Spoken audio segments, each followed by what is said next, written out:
Hello, xin chào tất cả mọi người. Chào mừng mọi người đã quay trở lại với kênh YouTube của Mohamed nha. Hôm nay Bo sẽ hướng dẫn cho mọi người cách móc một bé nắm đội mũ hổ như vậy nha. Mọi người sẽ chuẩn bị cho mình len màu vàng, len màu đen, len màu trắng. Kim móc mình sử dụng kim móc 2.5mm nha. Kéo cắt len, kim khâu len, kim đánh dấu, 2 cặp mắt 4mm và một ít bông gòn bi để mình nhồi thú nha. Bây giờ mọi người cùng làm với mình nha. Mình sẽ sử dụng len màu vàng để móc phần mũ nha. Đầu tiên mọi người sẽ tạo cho mình một cái vòng tròn mã thuật. Móc lên một mũi móc xích. Móc vào cái vòng tròn này 6 mũi móc đơn nha. 1 2 3 4 5 6. Sau đó kéo khít cái vòng tròn này lại, trượt mũi vào chân mũi đầu tiên, lên một mũi móc xích qua hàng số 2. Hàng số 2 thì mình sẽ móc mỗi chân móc là 2 mũi móc đơn chung chân nha. Một mũi móc đơn nè, mình đánh dấu lại nha.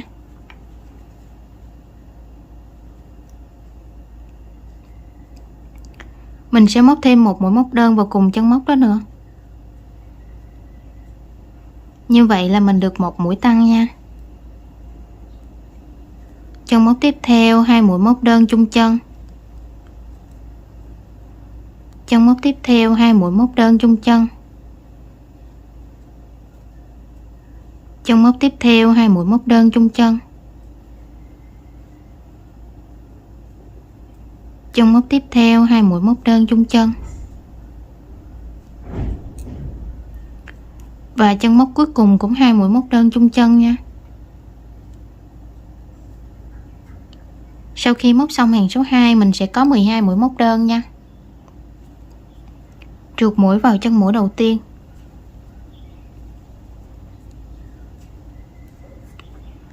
Qua hàng số 3 lên một mũi móc xích. Hàng số 3 thì mình sẽ móc là một x một v nha.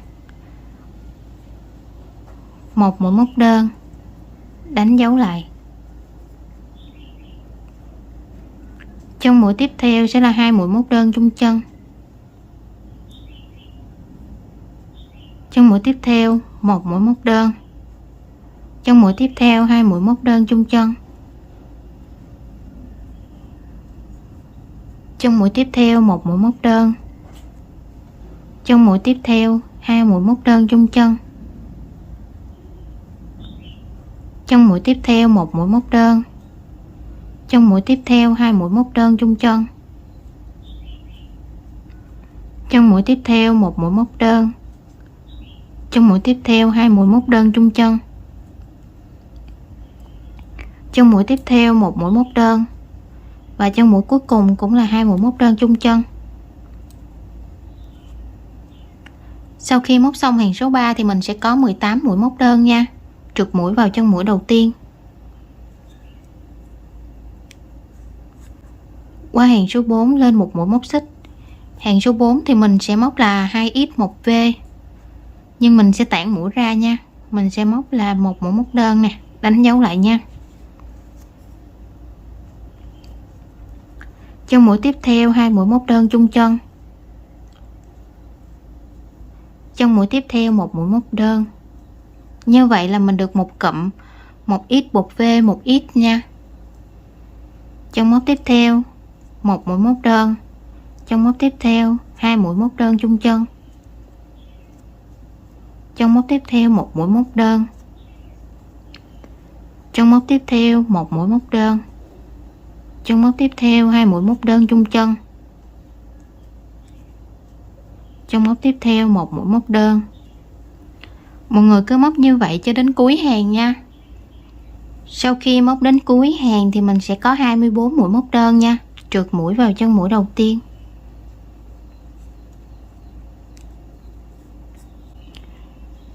Qua hàng số 5 lên một mũi móc xích.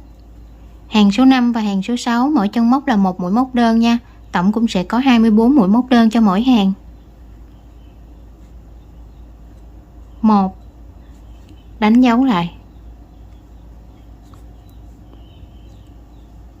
2, 3, 4, 5, 6, 7, 8, 9, 10, 11, 12. Mọi người cứ móc như vậy cho đến cuối hàng số 6 nha. Sau khi móc đến cuối hàng thì mình cũng trượt mũi vào chân mũi đầu tiên. Qua hàng số 7 lên một mũi móc xích. Hàng số 7 thì mình sẽ móc là 3x 1v nha, nhưng mình sẽ móc vào cái cạnh ngoài của nó nha. Mũi móc của mình sẽ có hai cạnh như vậy nha. Mình sẽ móc vào cái cạnh ngoài này nha.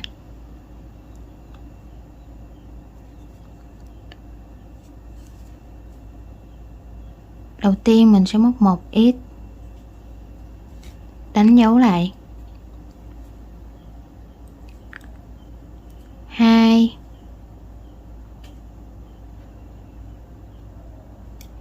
3, 2 mũi móc đơn chung chân. 1, 2, 3, 2 mũi móc đơn chung chân. 1, 2, 3, 2 mũi móc đơn chung chân. Mọi người cứ móc như vậy cho đến cuối hàng nha. Sau khi móc đến cuối hàng thì mình sẽ có 30 mũi móc đơn nha. Trượt mũi vào chân mũi đầu tiên.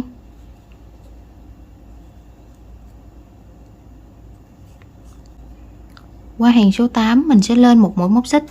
Hàng số 8 thì mình sẽ móc là 4x 1v, nhưng mình sẽ tản mũi ra nha. Mình sẽ móc là 2x 1v 2x nha. Đầu tiên móc một mũi móc đơn, chân móc tiếp theo một mũi móc đơn, chân móc tiếp theo 2 mũi móc đơn chung chân, chân móc tiếp theo một mũi móc đơn, chân móc tiếp theo một mũi móc đơn. Như vậy là mình đã được một cụm 1x 2x 1v 1x 2x nha.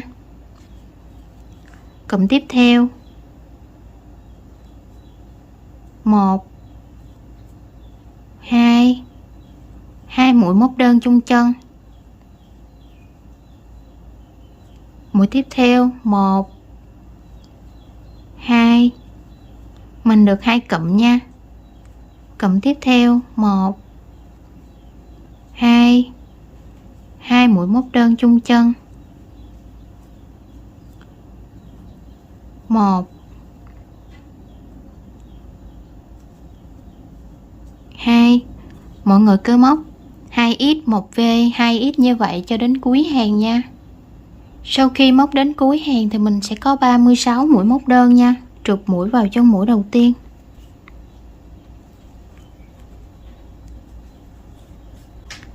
Kéo len ra cắt len luôn nha.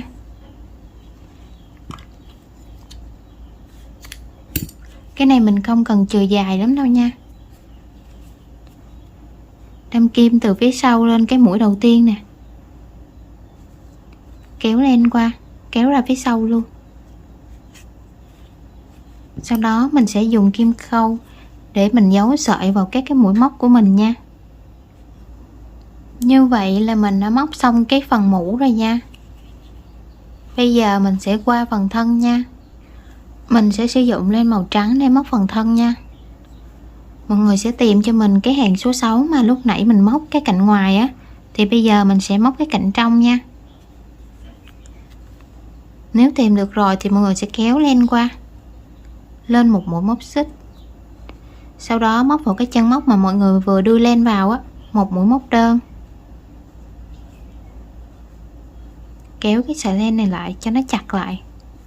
Mọi người kẹp luôn cái sợi thừa vào nha. 2, đánh dấu là cái mũi đầu tiên.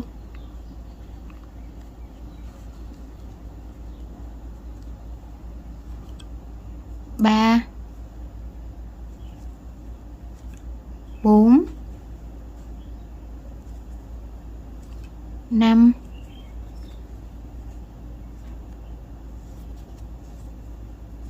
6. Mọi người cứ bẻ cái này xuống cho mình dễ thấy cái mũi móc nha. 7, 8, 9, 10. Mọi người cứ móc như vậy cho đến cuối hàng nha. Sau khi móc đến cuối hàng số 9 thì mình sẽ có 24 mũi móc đơn nha. Trượt mũi vào trong mũi đầu tiên. Qua hàng số 10 mình sẽ lên một mũi móc xích. Hàng số 10 và hàng số 11 mỗi chân móc là một mũi móc đơn nha. Tổng cũng sẽ có 24 mũi móc đơn cho mỗi hàng nha. Mũi móc đơn đầu tiên, đánh dấu lại nha.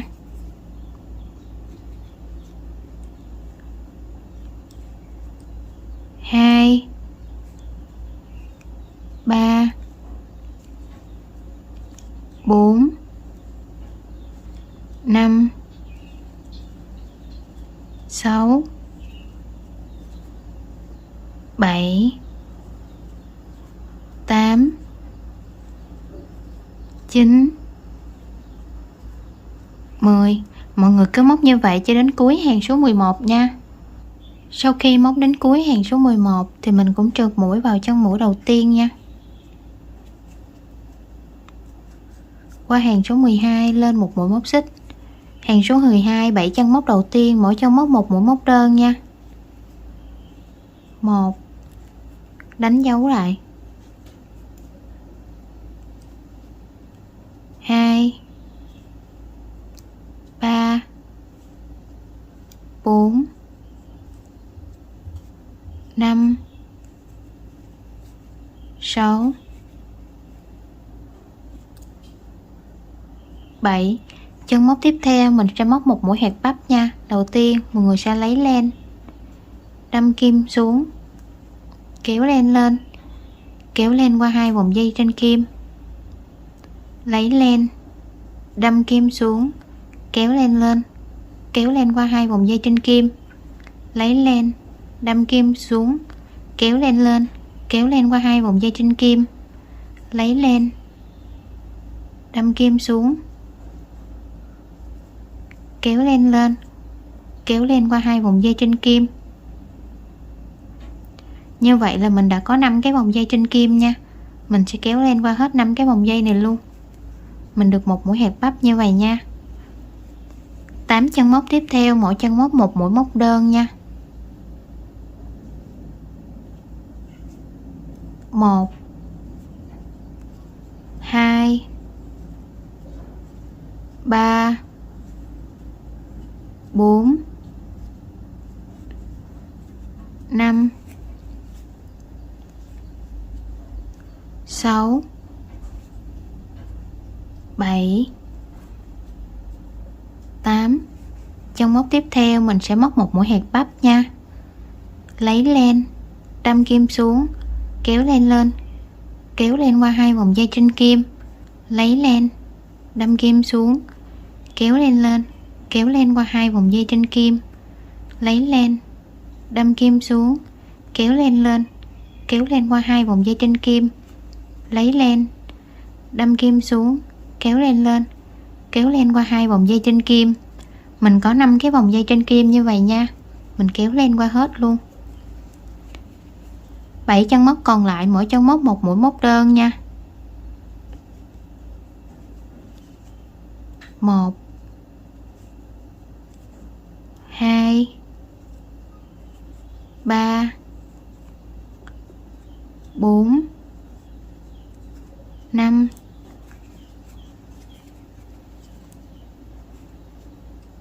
6, 7. Trượt mũi vào chân mũi đầu tiên để kết thúc hàng nha.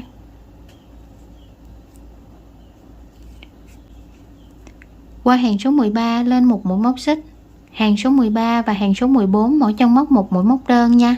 Tổng cũng sẽ có 24 mũi móc đơn cho mỗi hàng nha. Mũi móc đơn đầu tiên, đánh dấu lại 2 3 4 5 6 7. Cái mũi thứ 8 nó sẽ rơi vào cái mũi chùm của mình nha. 8. Mũi thứ 9 sẽ là cái mũi cạnh bên này nha. 9 10. Mọi người cứ móc như vậy cho đến cuối hàng số 14 nha. Sau khi móc đến cuối hàng thì mình cũng trượt mũi vào trong mũi đầu tiên nha.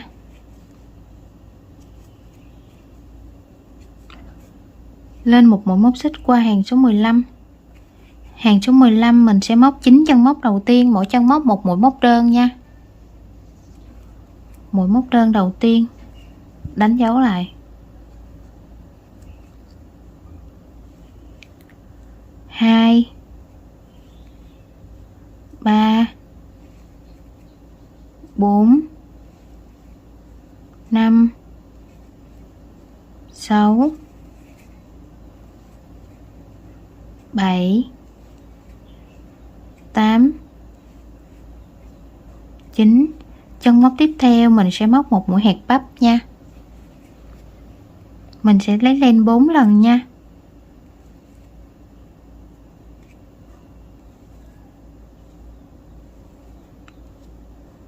Một lần, 2 lần, 3 lần, 4. Mình cũng sẽ có 5 cái vòng dây trên kim như vậy nha. Mình kéo lên qua hết luôn. 5 chân móc tiếp theo, mỗi chân móc một mũi móc đơn nha. 1 2 3 4 5. Chân móc tiếp theo mình sẽ móc một mũi hẹt bắp và cũng lấy len 4 lần luôn nha. 1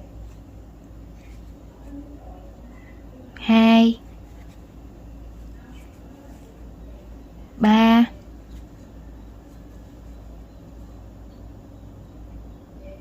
4. Mình cũng sẽ có 5 cái vòng dây trên kim như vậy nha. Mình kéo len qua hết luôn.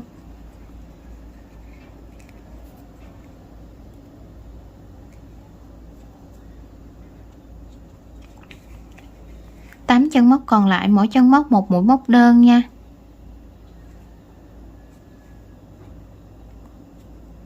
1 2 3 4 5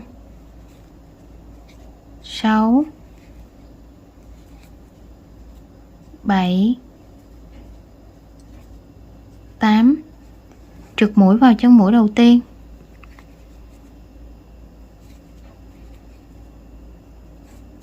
Lên một mũi móc xích qua hàng số 16. Hàng số 16 thì mình sẽ móc 12A nha. 12 cái mũi giảm. Mũi giảm thì mình sẽ móc vào cái cạnh ngoài nha. Cái mũi móc của mình sẽ có hai cạnh như vậy nè. Mình sẽ móc vào cái cạnh ngoài này nha.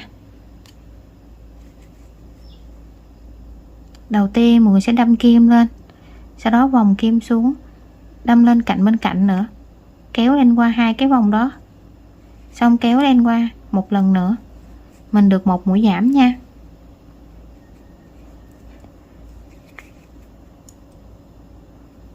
Làm tương tự như vậy mình sẽ được hai mũi giảm.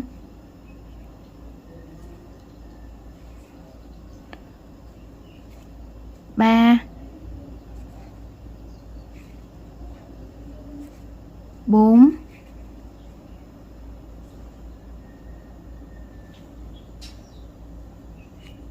5 6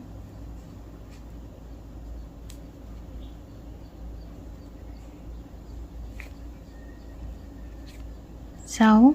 Mọi người cứ móc như vậy cho đến cuối hàng nha. Sau khi móc đến cuối hàng thì mình còn 12 mũi móc đơn nha. Trượt mũi vào chân mũi đầu tiên,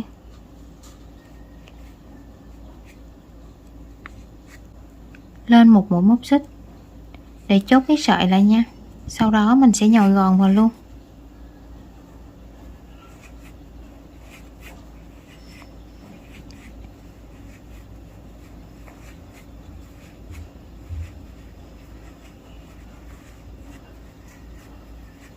Sau khi nhồi gòn xong thì mình sẽ móc cái hàng cuối cùng nha. Hàng số 17. Hàng số 17 thì mình sẽ móc 6A nha. Mình cũng móc vào cạnh ngoài luôn. 1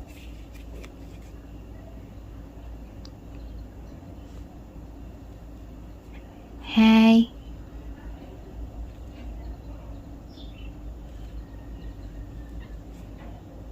3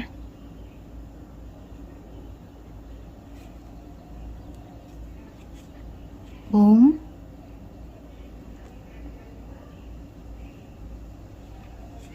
5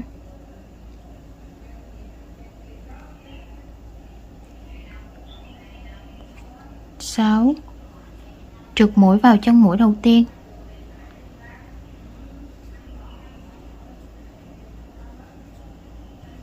kéo len ra chừa một đoạn để mình khâu nha. Cắt len luôn.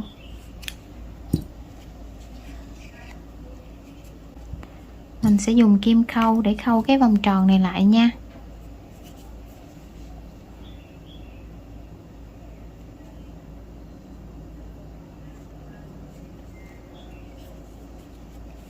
Mình sẽ khâu vào cái cạnh ngoài nhé. 1 2 3 4 5 6. Sau đó kéo khít cái vòng tròn này lại, đâm kim xuống, giấu len luôn nha.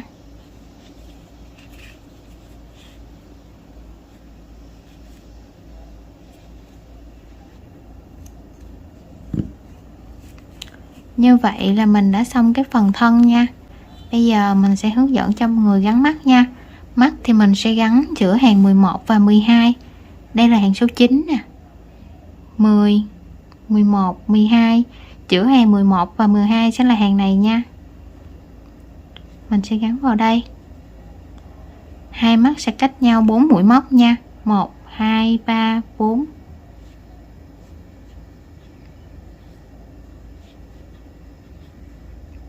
Mình sẽ gắn vào đây và đây nha. Đây là mình đã gắn mắt xong nha. Bây giờ mình sẽ móc cái phần miệng của con hổ này nha. Mình sẽ sử dụng len màu trắng. Đầu tiên mọi người sẽ tạo cho mình một cái vòng tròn ma thuật. Sau đó móc lên 2 mũi móc xích. 1 2. Lấy len móc vào cái vòng tròn ma thuật này, kéo len lên. Kéo len qua 2 vòng dây trên kim. Lấy len móc vào cái vòng tròn ma thuật, kéo len lên, kéo len qua 2 vòng dây trên kim. Như vậy là mình đã có 3 cái vòng dây trên kim nha. Mình kéo len qua hết luôn. Móc lên 2 mũi móc xích. 1 2. Trượt mũi vào cái vòng tròn ma thuật này.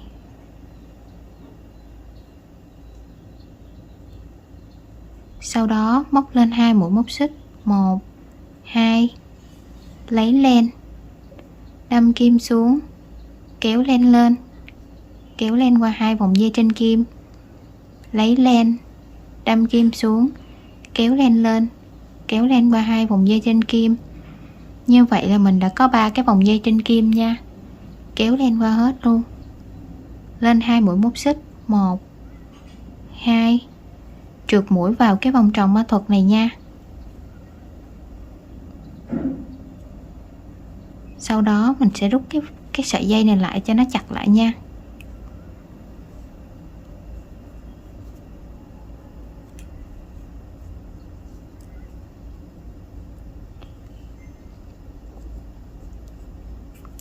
rồi mình kéo len ra, cắt len luôn. Cái này mình không cần chừa dài đâu nha mọi người. Siết cái vòng tròn ma thuật này cho chặt lại nha. Sau đó mình sẽ dùng kim móc đâm kim vào cái vòng tròn này nè, kéo cái sợi len này vào phía trong này luôn nha. Kéo khít cái vòng tròn này chặt lại nữa.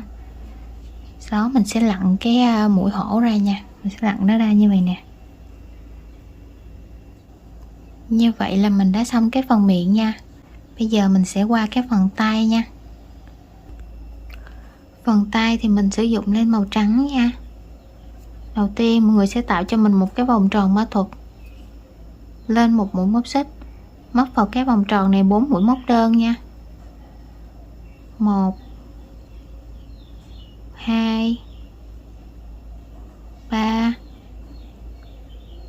4, kéo khít cái vòng tròn này lại nha. Sau đó mình đổi qua len màu vàng, mình sẽ thả một mũi móc này ra, đưa len màu vàng vào,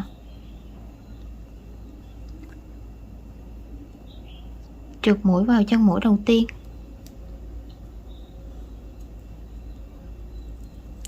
hàng số 2 lên một mũi móc xích. Hàng số 2 thì mình sẽ móc là 4V nha, mỗi chân móc sẽ là 2 mũi móc đơn chung chân, kẹp luôn cái sợi thừa vào nha.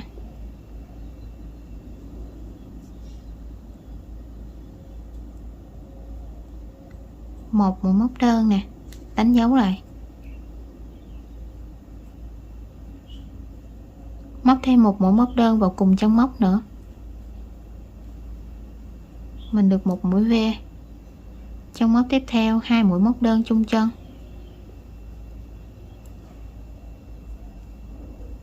chân móc tiếp theo 2 mũi móc đơn chung chân,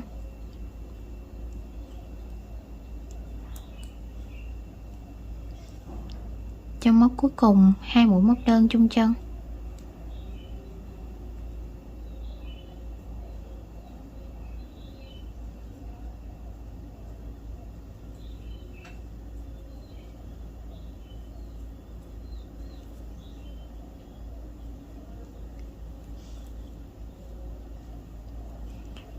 trượt mũi vào chân mũi đầu tiên,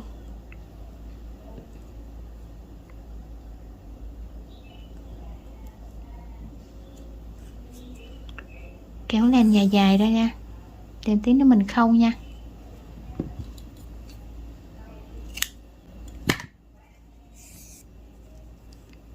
Cắt cái len thừa này đi.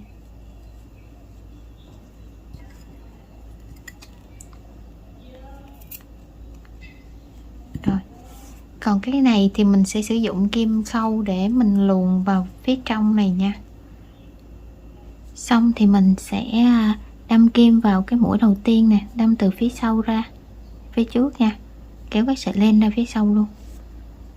Đó, như vậy là mình được một bên tay nha. Mọi người sẽ làm thêm một cái tương tự như vậy nha. Sau khi móc xong các chi tiết nhỏ thì bây giờ mình sẽ bắt đầu gắn và khâu nó vào nha. Đầu tiên mình sẽ gắn miệng vào đây nha. Mình sẽ canh ở giữa nè, mình sẽ gắn ở đây. Đây là sau khi mình gắn xong cái phần miệng nha. Bây giờ mình sẽ dùng len màu đen để mình khâu cái phần mũi nha. Mình sẽ tách len ra như vậy nha, mình sẽ tách 2 sợi ra nha, để mình khâu cái phần mũi. Mình sẽ đưa kim từ phía sau lên, đâm vào phía giữa này,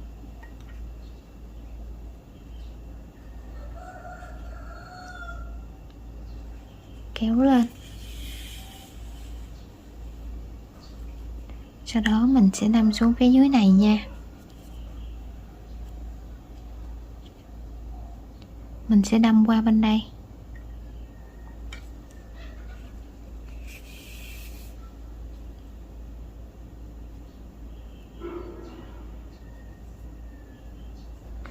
Đâm vào vị trí này.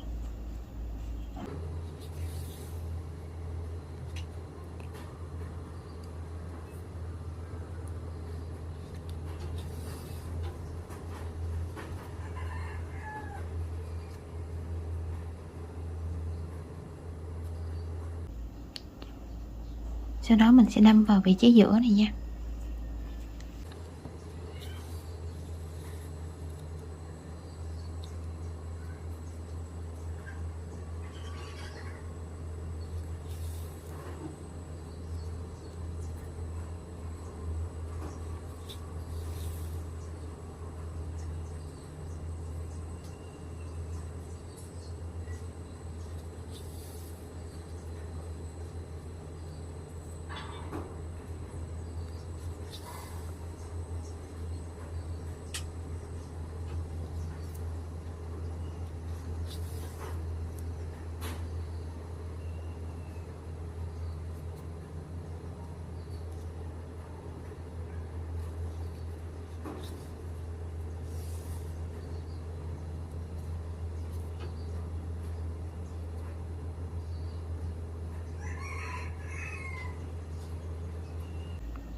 Sau đó mình sẽ đâm ngang qua như vậy nha.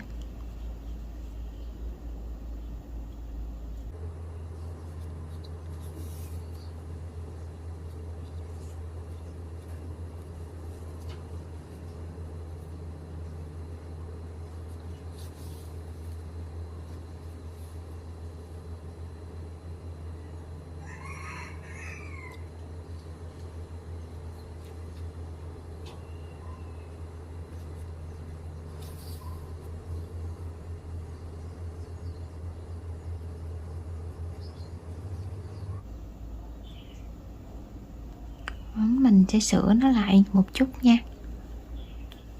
Như vậy là mình đã làm xong cái phần mũi nha. Đây mình sẽ khâu luôn cái phần vằn của con hổ như vậy nha. Mình sẽ đâm kim xuống đây, cách cái miệng một ô nha.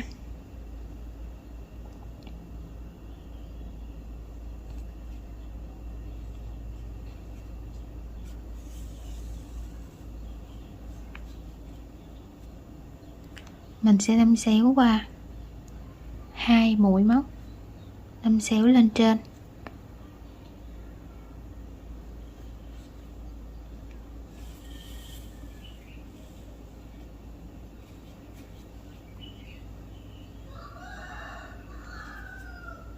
Này mình sẽ đâm ngang qua 2 mũi móc. Bên đây mình cũng làm tương tự luôn nha.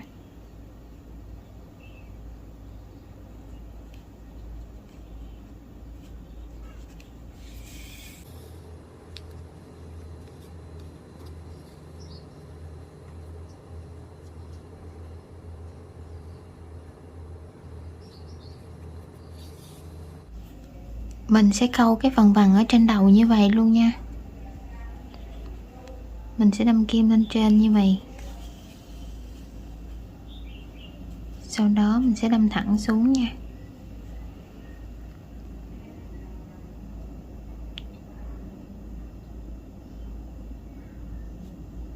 Đâm vào giữa như vậy, đâm vào giữa cái hàng móc.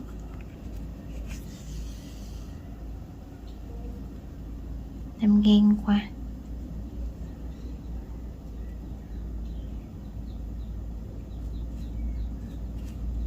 Đây vậy cho mọi người dễ thấy nha.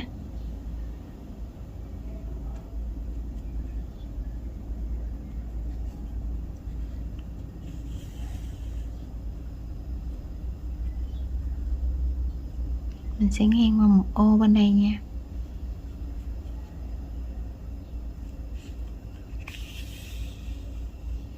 Rồi mình giấu lên các sợi luôn nha.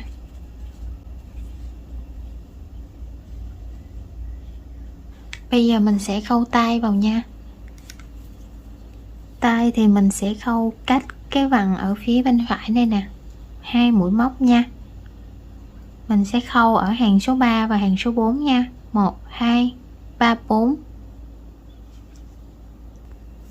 Mình sẽ đâm kim vào đây nè. 1 2 3 4, mình sẽ khâu lên trên đây như vậy nha.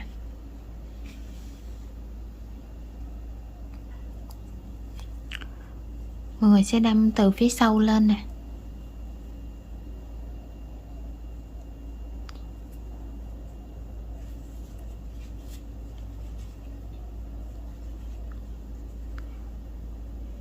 Sẽ vòng xuống một lần nữa nha.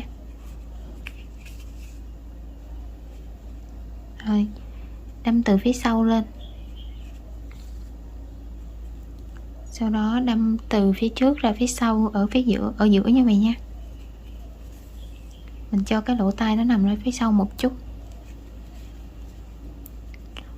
đâm kim xuống ở giữa này nha, giấu len luôn.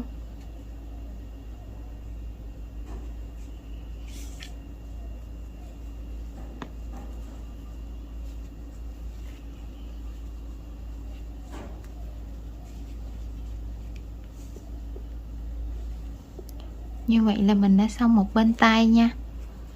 Mọi người khâu tương tự như vậy cho cái tay thứ hai luôn nha. Khâu tay xong thì bây giờ mình sẽ gắn mắt nha. Mắt mình sẽ gắn cách mỗi một mũi móc nha. Mình sẽ gắn ở đây và ở đây nha. Như vậy là mình đã làm xong bé nấm đội mũ hổ rồi nha. Và video của mình cũng xin kết thúc tại đây nha. Nếu mọi người thấy hay, hãy cho mình xin một like, một share và một subscribe nha. Hẹn gặp lại mọi người ở các video tiếp theo nha. Bye bye mọi người.